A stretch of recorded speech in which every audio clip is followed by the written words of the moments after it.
GF, AGF, কর্মচারী, কর্মকর্তা, bank, industry, factory, কত কিছু চলতেছে। এই মশালা থাকতো, এই কয়েল ফ্যাক্টরি চলতো, কথা বলা থাকে না, মশালা থাকলে কয়েল ফ্যাক্টরি চলতো, কত মানুষ বেকার হয়ে যেত। আমি এই একটা উদাহরণ দিলাম মশালা নিয়ে, যে মশালা থাকলে প্রাকৃতিকভাবে কি করতে হতো, আমার মশালা থাকলে মানুষকে কর্মজীবী হিসাবে মশার পেছনে নিজেদের শ্রমকে, নিজেদের যোগ্যতাকে, নিজেদের শিক্ষাকে, নিজেদের গবেষণাকে মশার পেছনে লাগিয়া জীবিকা নির্বাহে অনেক মানুষ নিয়োজিত আছে। কিনা বলে আল্লাহ পাক রব্বুল আলামিন এমন করে প্রত্যেকটা বস্তুকে আমাদের জন্য নিয়ামত হিসেবে তৈরি করেছেন। সুবহানাল্লাহ। আল্লাহ পাক রব্বুল আলামিনের সকল নিয়ামতের জন্য আমরা শুকরিয়া আদায় করছি। সবাই বলছি আলহামদুলিল্লাহ।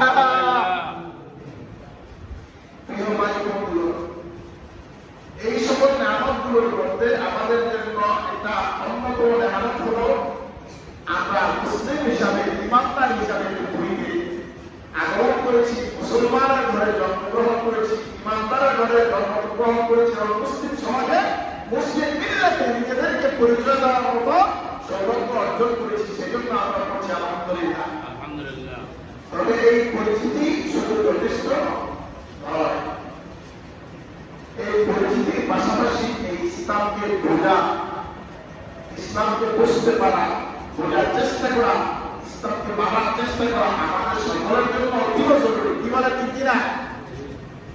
আজকে সকল বিষয়ে আমাদের প্রচেষ্টা অত্যন্ত সচেতন, অত্যন্ত গুরুত্বপূর্ণ বলে আমরা সকল বিষয়ে প্রচেষ্টা করি। কিন্তু যে বিষয়ে আমাদের সবচেয়ে বেশি প্রচেষ্টা করা দরকার, সেই বিষয়ে আমাদের বেশি দুর্বলতা আছে। কিনা বলে?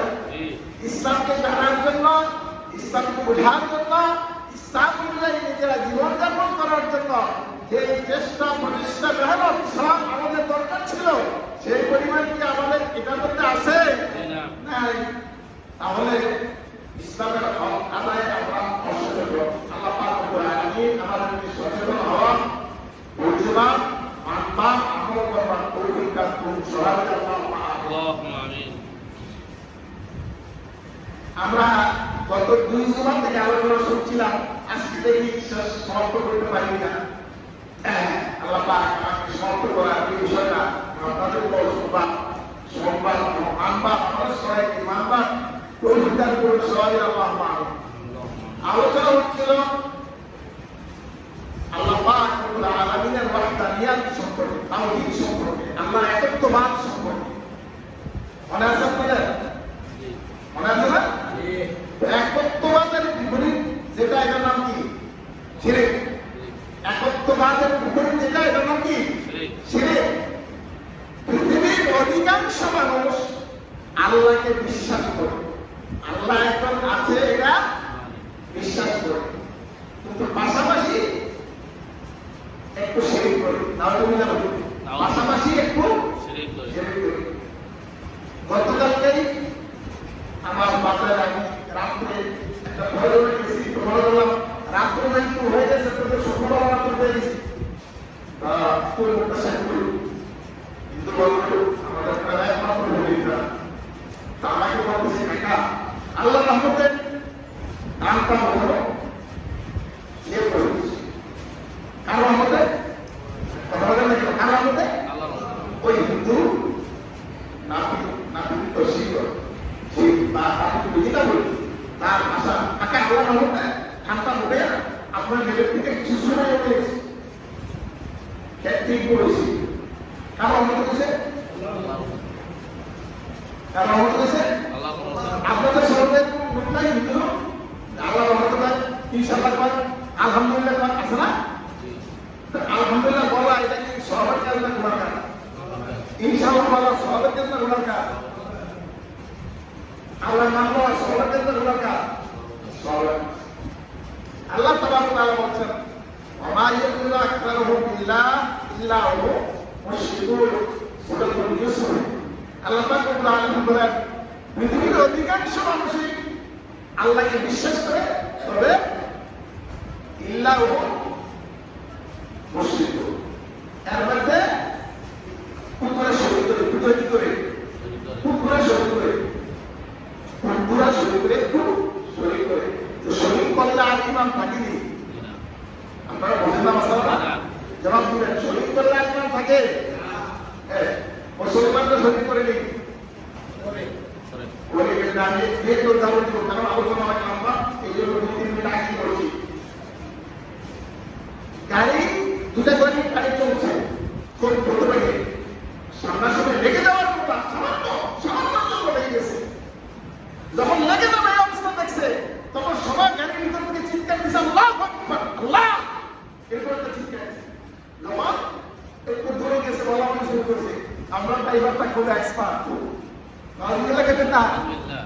গাড়ির ভিতরে বলা শুরু করছে আমরা ড্রাইভারটা খুব এক্সপার্ট ড্রাইভার কেমনে কেটে আছে এরকম এক্সপার্ট ড্রাইভারের গাড়ি অ্যাক্সিডেন্ট করে মানুষ মারা যায় না আওয়াজ দিবে এইরকম এক্সপার্ট ড্রাইভারের গাড়ি অ্যাক্সিডেন্ট করে মানুষ মারা যায় কিনা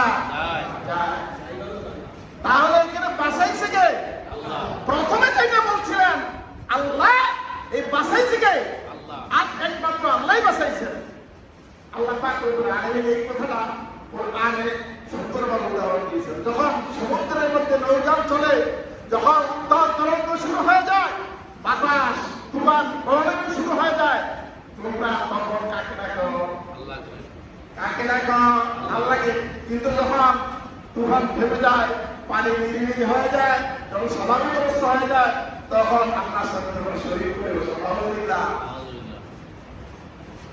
তাহলে এই সকল বিষয়টা আমাদের সতর্ক থাকার দরকার আছে কি নাই আছে কারণ আপনার জীবনে হজ আছে কালিমা আছে রোজা আছে নামাজ আছে যাকাত আছে সদকা আছে দান সদকা দেওয়া আছে দান করা আছে মানুষের সাথে ভালো আচরণ করা আছে আত্মীয় স্বজনের হক আদায় করা আছে সব ঠিক আছে কিন্তু ইমানের ভিতরে একটু শিরক করছে এগুলা রাজনীতি ইমানের ভিতরে একটু শিরক করছে এগুলা রাজনীতি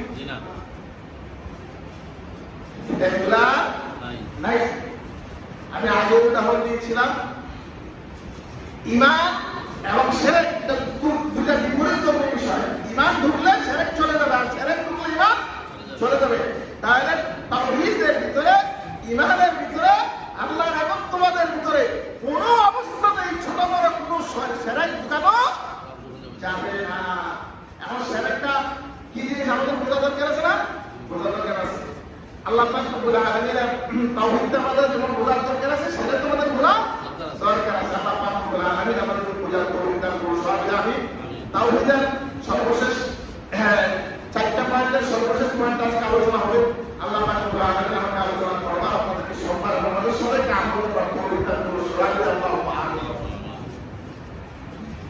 তিনটা পয়েন্ট আলোচনা হয়েছিল আল্লাহ পাক তার জাতে একক এক অদ্বিতীয় মনে আছে আল্লাহ পাক তার জাতে এক একক অদ্বিতীয় জাত তো বোঝায় আপনার কাছে জাত আছে না বুঝা খাস সৌন্দর্য পাঠান বিভিন্ন ধরনের জাত আছে তো আল্লাহর জাতে এক কয়জন আছে একজনে আল্লাহর জাতে কয়জন আছে আল্লাহর জাতে আল্লাহ একাই এখানে আর কেউ নাই দুই সপ্তাহের আলোচনা নোট আজকে আল্লাহর জাতে আল্লাহ একাই আর কেউ নাই আল্লাহ পাক রব্বুল আলামিনের গুণে আল্লাহ পাক একক গুণের মধ্যে কি একক আল্লাহ পাকের গুণের মধ্যে আল্লাহ একক জাতের মধ্যে যেমন একক আল্লাহ পাকের গুণের মধ্যে কি একক গুণের মধ্যে তিনি অদ্বিতীয় একক কেউ ওটার মধ্যে শরীক নাই ক্ষমতা একমাত্র কার আল্লাহ রাহুল দেবরা ক্ষমতা কার একমাত্র আল্লাহ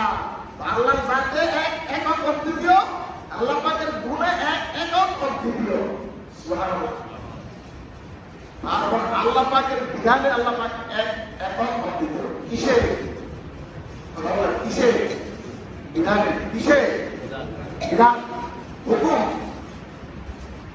এই কোরআন এটা কার বাণী কোরআনের নাম বলতে গেলে মনে কষ্ট হয় এই কোরআন কার বাণী বলেছে ওই কারণ পর্যন্ত বুঝে দিতে পারবে এটা সর্বত্র কোন গ্রন্থ পৃথিবীতে আছে বাংলাদেশের সংবিধান আমেরিকার সংবিধান সৌদি আরবের সংবিধান লন্ডনের সংবিধান রাশিয়ার সংবিধান চীনের জাপানের সংবিধান পৃথিবীর এমন কোন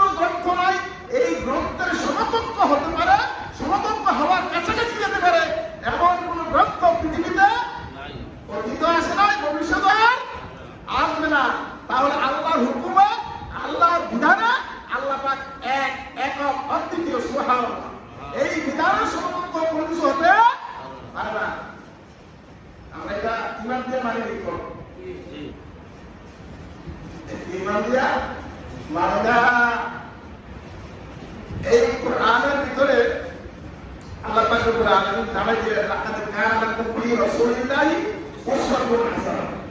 তোমাদের মধ্যে আমার রাসূলের, তোমাদের জন্য আমার রাসূলের মধ্যে রয়েছে সর্বোত্তম আদর্শ। কার মধ্যে রয়েছে? আচ্ছা, পৃথিবীতে যত নেতা আছে, কোন নেতার সম্পর্কে আপনি এমন কথা বলতে পারবেন যে এই নেতার জীবনে একটা মিশা কথা বলেছে? আমাদের বলবেন এই নেতার জীবনে একটা মিশা কথা বলেছে না, এরকম নেতা আপনার কি বলবেন? এমন কোন নেতা কি আপনার জানা আছে আপনি বলতে পারবেন এই নেতা কোনদিন কোন অন্যায় অপরাধ করে নাই, কোনদিন কোন অন্যায় অপরাধ করে নাই, এমন কোন নেতার নাম দিতে পারবেন? এমন কোন নেতার সম্পর্কে আপনি গ্যারান্টি দিতে পারবেন যে এই নেতা কোনদিন জিনা করে নাই? এমন কোন গ্যারান্টি আপনার কাছে আসেনি? নাই। এমন কোন নেতা আপনার কাছে আসেনি যে এই নেতা কোনদিন শরাব পান করে নাই? এমন কোন গ্যারান্টি আপনার কাছে আছে? নাই। একজন নেতা পৃথিবীতে আছে, মুহাম্মদ রাসূলুল্লাহ সাল্লাল্লাহু আলাইহি ওয়াসাল্লাম। আপনারা একটু সুন্দর করে বলেন, আল্লাহুম্মা সাল্লি আলা সাইয়্যিদিনা মাওলানা মুহাম্মদ ওয়া আলা আলি সাইয়্যিদিনা মাওলানা মুহাম্মদ। পড়েন তো হুজুরা, পড়েন তো আপনারা, পড়েন তো পড়েন তো। সাইয়্যিদিনা শব্দের অর্থ কি? সাইয়্যিদিনা শব্দটা হওয়ার লিডার, আমাদের নেতা। সুবহানাল্লাহ, আমার লিডার, আমাদের নেতা।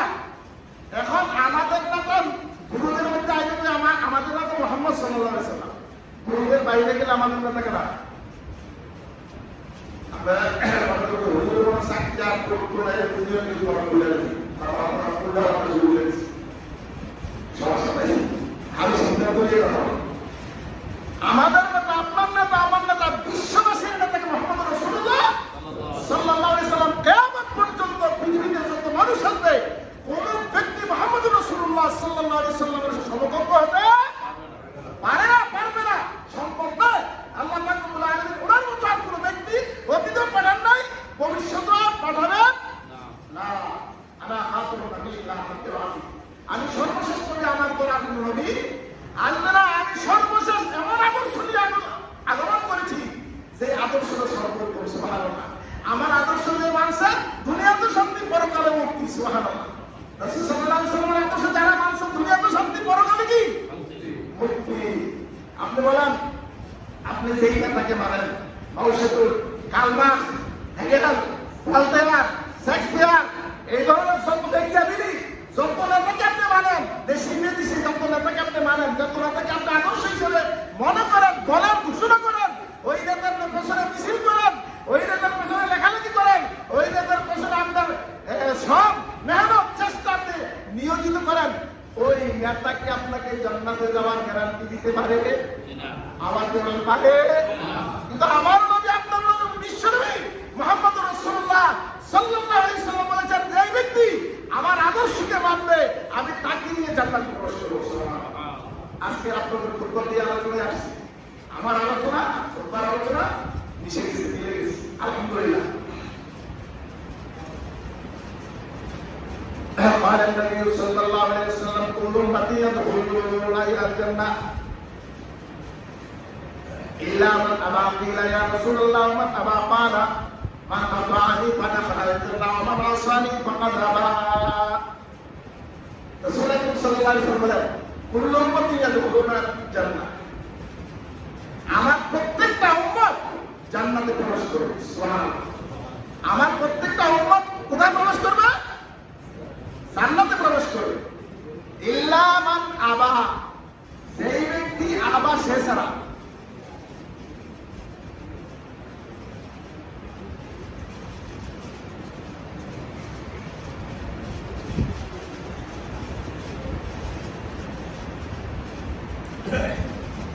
যে ব্যক্তি আবা, সে ছাড়া। কিলা ইয়া রাসূলুল্লাহ, বুখারী শরীফে আপনি শাস্ত্রে করবেন তো আমসাদিসটা। কিলা ইয়া রাসূলুল্লাহ, হে আল্লাহ রাসূল, বলা হলো হে আল্লাহ রাসূল। সাহাবায়ে কেরাম বললেন, ইয়া রাসূলুল্লাহ, মান আবা, আবাটা আবার কে? সমস্ত উম্মত জান্নাতে যাবে, কিন্তু আবা জান্নাতে যাবে না। আপনারা বাংলা মুখস্থ করে রাখেন, সমস্ত উম্মত কোথায় যাবে? কুল্লু উম্মতিন ইয়াদখুলুনাল জান্নাহ, আমার জান্নাতে যাবে, ইল্লা মান আবা, যে আবার সে যাবে না। সাহাবায়ে কেরাম বলেন, ইয়া রাসূলুল্লাহ, আবার কেন? আবার কে? আলা রাসূলুল্লাহ সাল্লাল্লাহু আলাইহি ওয়াসাল্লাম, মান আতাআনি ফাদাখালাল জান্নাহ ওয়া মান আসানি ফাকাদ আবা। সুবহানাল্লাহ বলেন না? মান আতাআনি, যে ব্যক্তি আমাকে মানলো, ফাদাখালাল জান্নাহ, সে জান্নাতে প্রবেশ করবে। সুবহানাল্লাহ। নবীজিকে মানলে জান্নাতে যাওয়ার গ্যারান্টি আছে কি নাই? কোরআনে আছে, হাদিসে আছে। সুবহানাল্লাহ। কোরআনে আছে, হাদিসে আছে। আমার আসানি, আর যে ব্যক্তি আমাকে অমান্য করলো, আমার নির্দেশনা মানলো না, ফাকাদ আবা, হেঁটেই আবা, হেঁটে জান্নাতে যাইতো না। আবার আরেকটা আবা আছে সূরাতুল বাকারা প্রথম দিকে, এটা আপনাদের প্রথম আগে যখন আপনাদের এখানে আসি তখন ধারাবাহিক আলোচনা শুনেছিলাম।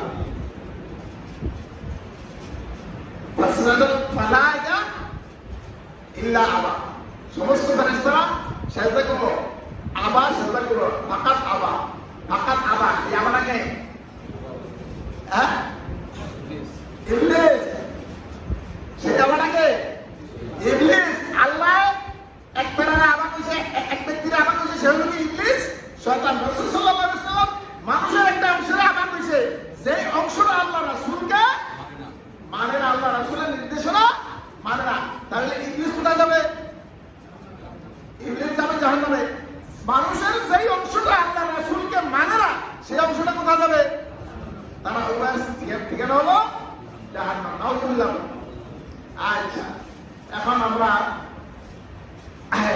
আল্লাহর বিধানের উপরে আর কোনো কিছুর মর্যাদা কি আছে? এইটা আপনার কাছে থাকলে আর কোনো কিছু থাকে?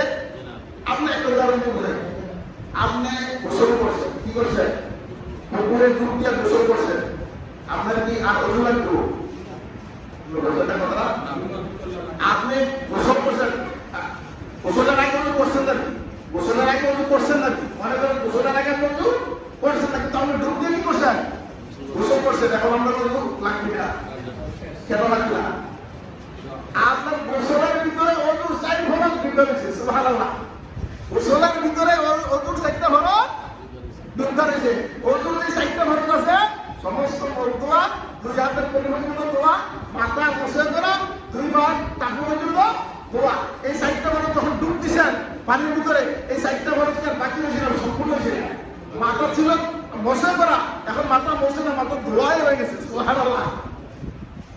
কোরআন হলো এমন এক কিতাব, কোরআন হলো এমন এক বাণী, কোরআন হলো আপনার এমন এক বিধান, সেই বিধানের উপরে আর কাহারও কোনো বিধান যেতে পারে না।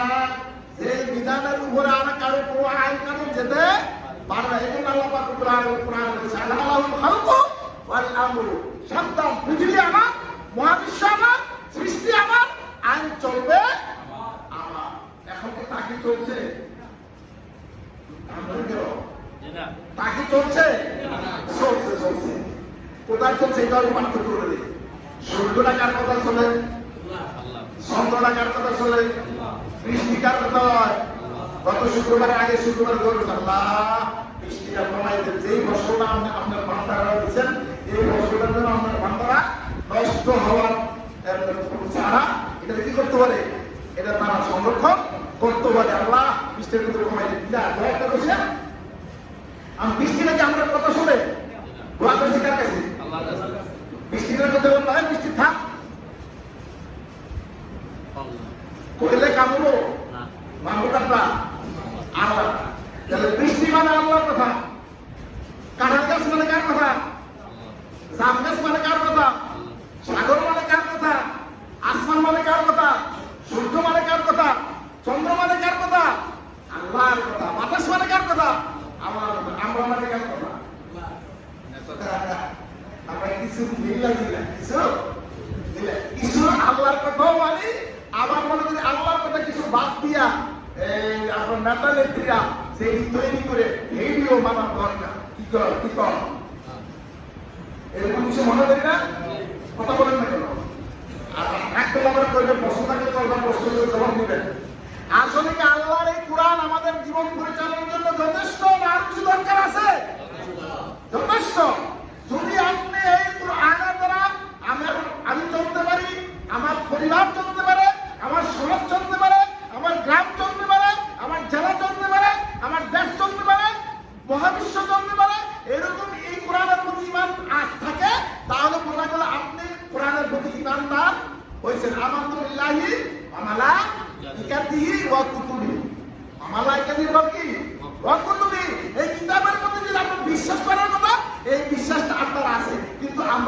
মনে করি? আমরা তা মনে করি না। আমরা মনে করি না ব্যক্তিগতভাবে আমি চলতে পারলো, আমার পরিবার চলতে পারবো, রাষ্ট্র চলার জন্য আল্লাহ কোরআনের কোনো দরকার নাই। এই কোরআনে আমার জীবনের জন্য যথেষ্ট, যথার্থ, পূর্ণাঙ্গ, এর মধ্যে কোনো ভুল নাই, ত্রুটি নাই, অকল্যাণ নাই, এর মধ্যে মঙ্গল আর মঙ্গল আছে। এটা দিয়ে চললে আমার ব্যক্তিগত জীবন মঙ্গলময় হবে, সামাজিক জীবন মঙ্গলময় হবে, রাষ্ট্রীয় জীবন মঙ্গলময় হবে, আন্তর্জাতিক জীবন মঙ্গলময় হবে। এই বিশ্বাস যদি কোরআনের মধ্যে আপনার না থাকে, তাহলে আপনার ঈমান কামেল হয় নাই, পূর্ণাঙ্গ হয় নাই। সর্বশেষ কয়েকটা আলোচনাকে শেষ করবো সময়ের মধ্যে, সেটা হলো আল্লাহ পাক রব্বুল আলামিন তার ক্ষমতা শক্তিতে একক। তার ক্ষমতা শক্তিতে একক। আপনারা বলবেন তো হুজুর আল্লাহর তো ফেরেশতা আছে, আল্লাহর তো ফেরেশতা আছে, অসংখ্য ফেরেশতা। এখন যে আমরা কথা শুনতেছি, ফেরেশতা আছে কি নাই? আমাদের আশপাশে ফেরেশতা আছে কি নাই? কোনখান পর্যন্ত?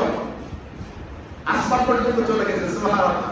যত আলোচনা বাড়তে থাকবে ফেরেশতার জামাত ততই আস্তে আস্তে আসমান পর্যন্ত চলে গেছে। হাদিসে আছে। ইতিহাসটা একটা বলবো, আগে তো বলছি আবার বলবো চলা। তাহলে ফেরেশতাটা আমাদের কাছে আছে এত অসংখ্য অগণিত ফেরেশতা। আমার চারজন শ্রেষ্ঠ ফেরেশতা জিবরাইল, মিকাইল, ইসরাফিল, আজরাইল, এই চারজন শ্রেষ্ঠ ফেরেশতা। এই ফেরেশতাই তো আল্লাহ বানাইছে। এই কি বানাইছে? এটা আল্লাহর একটা সিস্টেম, আল্লাহর একটা তরিকা। সুবহানাল্লাহ। আমাদেরকে শিক্ষা দেওয়ার জন্য আল্লাহ এগুলো ছাড়াও পারে। সুবহানাল্লাহ। আল্লাহ আজরাইল ছাড়া আমাদের মৃত্যু দিতে পারে কিনা? আচ্ছা, আজরাইলের মৃত্যু হবে কিনা জানেন তো? আজরাইলটা আল্লাহ পাক বলে আসবেন কিয়ামতের দিন, জিজ্ঞাসা করবে যে আজরাইল সব মৃত্যু শেষ হয়েছে বলে আমার শেষ হয়েছে, আকারা হয়েছে। আল্লাহ আপনি তো আল্লাহ হিসেবে আপনি সবসময় থাকবেন, আপনি আছেন আমি আল্লাহ হয়েছি। আজরাইলের মৃত্যুটা কেমন হবে জানেন? আল্লাহ পাক একটা শব্দ ব্যবহার করবে, মুক্ত। সুবহানাল্লাহ বলতেন না? আল্লাহ পাক একটা শব্দ ব্যবহার করবে, মরে যা। মোট আরব শব্দ কি? মোট আল্লাহ মাসদার থেকে এসেছে। মোট আমরের সিগা, আমরা আজ রহেমের সিগা। মোট তুই মরে যা। আল্লাহ পাক যখন এই কথা বলবে, সাথে সাথে আজরাইল বলবে সুবহানাল্লাহ। তাহলে আজরাইলকে মানার জন্য আল্লাহ শব্দ কোনটা? তুই মরে যা। তো আল্লাহ বলবে তুই মরে যা, আজরাইল তখন কি হবো? মরে যাবো। তাইলে এই কথার দ্বারা বোঝা গেল সারা বিশ্বের সকল প্রাণীর যান হরণ করছে যে আজরাইল, এত বড় আজরাইল আল্লাহ একটা শব্দ দিতে পারে না। সুবহানাল্লাহ। মরে যা, একটা শব্দ কি করবো? বাইরে বাইরে তুই মরে যা। তাহলে এই যে ফেরেশতা, এই সকল নিজাম, এগুলো তৈরি করেছেন আল্লাহ পাক আমাদের শিক্ষার জন্য। সুবহানাল্লাহ। আমাদের উপকারের জন্য, আমাদের কল্যাণের জন্য, আমাদের মঙ্গলের জন্য। আল্লাহ পাকের এগুলোর কোনো দরকার নাই। এগুলো আছে আল্লাহ পাকের নির্দেশে চলে। আবার যদি আল্লাহ চায় কিয়ামতের মাঝে সব যখন ধ্বংস হয়ে যাবে, এই যে আজরাইল পর্যন্ত ধ্বংস হয়ে যাবে, জিবরাইল মরে যাবে, আজরাইলও মরে যাবে, ইসরাফিলও মরে যাবে, সব মরে যাবে, তখন কি আল্লাহ পাক আবার আমাদেরকে জিন্দা করবেন না? এই কথা আমরা বলি না? মিনহা খালাকনাকুম ওয়া ফিহা নুঈদুকুম ওয়া মিনহা নুখরিজুকুম তারাতান উখরা। তখনও আমাদেরকে আল্লাহ পাক জিন্দা করবেন কি দিয়ে? একটা মারবার দিয়া। সুবহানাল্লাহ। এই মাঝখানের সময়টা আল্লাহ পাক জিজ্ঞাসা করবে, ওই পৃথিবীর মানুষেরা কোথায়? ওই শক্তিধররা কোথায়? আইনা মুলুকিক, আইনা মালুক। বিভিন্ন পুত্রের, শক্তিশালী পুত্রের নাম ধরে রাখবে, আজকে কোথায় তোমরা? কোনো আওয়াজ আসবে? কোনো আওয়াজ আসবে? নাই তো, আওয়াজ আসবে না। আল্লাহ পাক রব্বুল আলামিন বলবেন আজকে রাজত্ব আমার, আমি তৈরি করেছি, আমাদের আমারই রাজত্ব। আলাল খালকু ওয়াল আমরু তাবারাকাল্লাহু রাব্বুল আলামিন। আল্লাহ পাক রব্বুল আলামিন আমাদেরকে পরিবার পরিবার করে আমিন। আমরা আল্লাহকে শক্তির দিক থেকে একক মানবো, গুণের দিক থেকে একক মানবো, বিধানের দিক থেকে একক মানবো, জাতের দিক থেকেও কি করবো? একক মানবো আল্লাহ তাবারক ওয়া তাআলা। এইভাবে আমাদের ঈমানকে বিশুদ্ধ করে তৌহিদের উপর ঈমান রাখার আনাম তৌফিক দান করে। আমিন।